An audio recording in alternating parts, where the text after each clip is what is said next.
Alrighty, hello. My name is Lindsay Norman. If this is the first time you're checking out my channel, I just want to say welcome. I have been in the industry for over a decade and have had successes. I've had failures. I've worked to the top of a company. I've started over in another company. I've developed high-level leaders. I've developed leaders who are like, I want to make $1,000 to $2,000 a month. And I've worked with leaders who are like, I want to make 10 and 20 and $30,000 a month or more.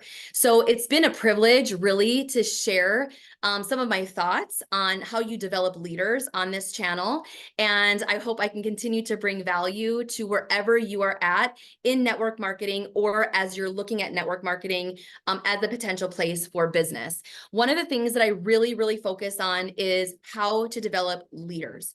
And I think that's critical because in network marketing, we have such an incredible opportunity to develop others and help them recognize and realize their dreams and their goals.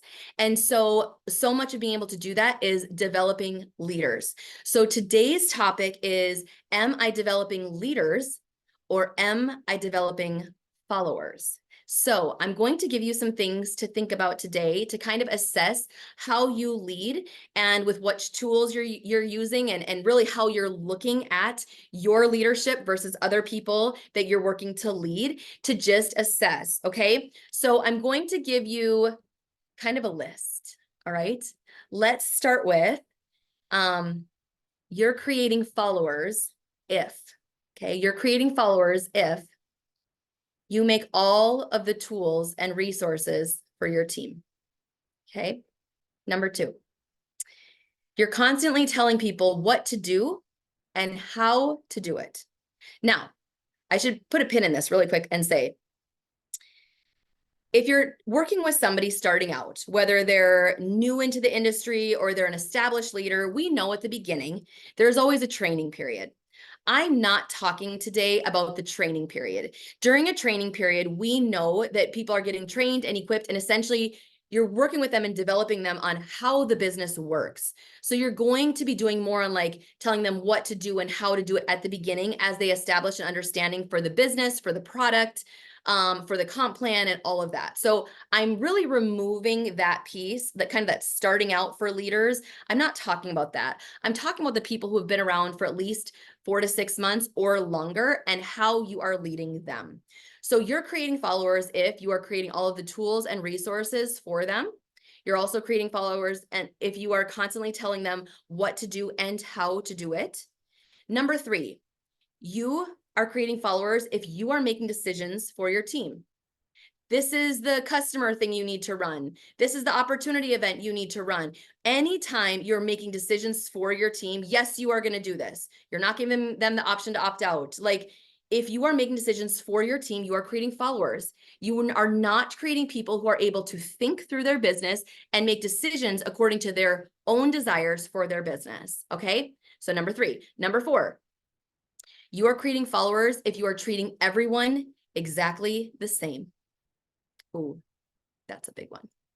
Number 5, you are creating followers if you are personally tied to your team members' outcomes. So if they are succeeding or failing and you are personally tied to that, where you are emotionally connected to those failures or successes, you are creating followers, okay? Is this striking anything in you? I've had to work through a lot of these things too, so it's not anything I haven't worked through before. The other thing and last thing, and this kind of decides, it kind of goes in with number 3, but number 6 is you are creating followers if you are taking your team member where you want them to go instead of where they want to go in the business, okay? You are creating followers if you are doing those things. Now, let's look at creating leaders. What does it look like to create leaders?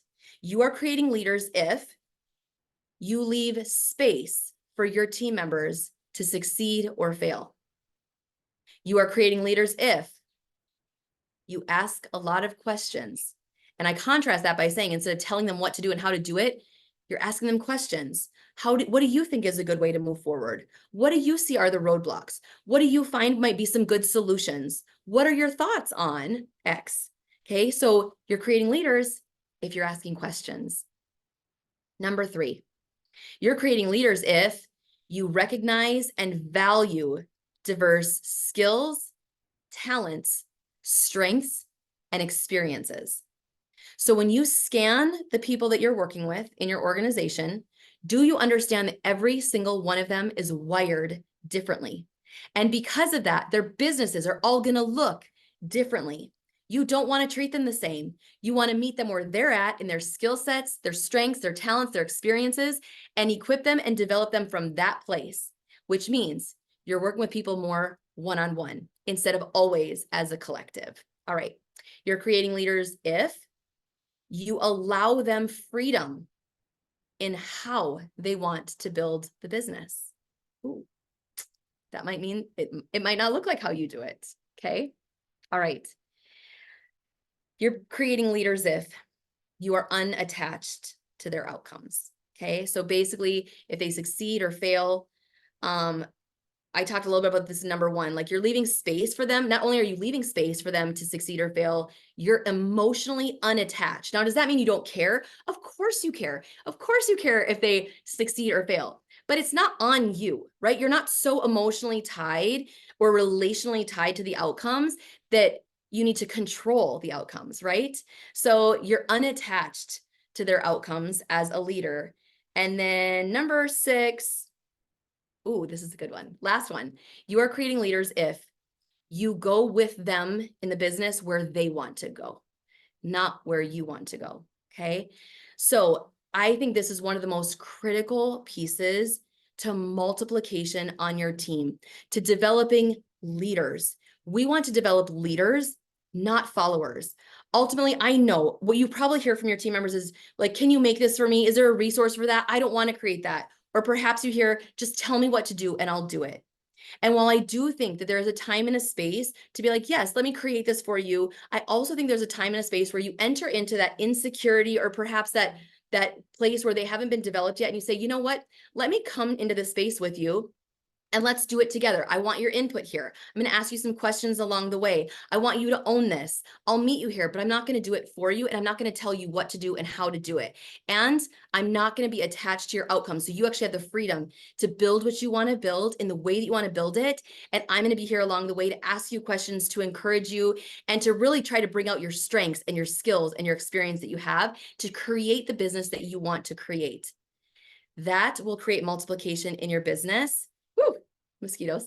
And that will totally change, honestly, how you develop leaders. It's also going to change, I think, for you, how you feel about your business. I find that I have so much freedom when I'm developing people instead of when I'm telling people what to do and how to do it. So hopefully that gives you something to think about today and a challenge for you as a leader in how you are leading. My goal ultimately is to help you sharpen your skills of leadership. Hopefully this topic today has done that for you. Have a great day.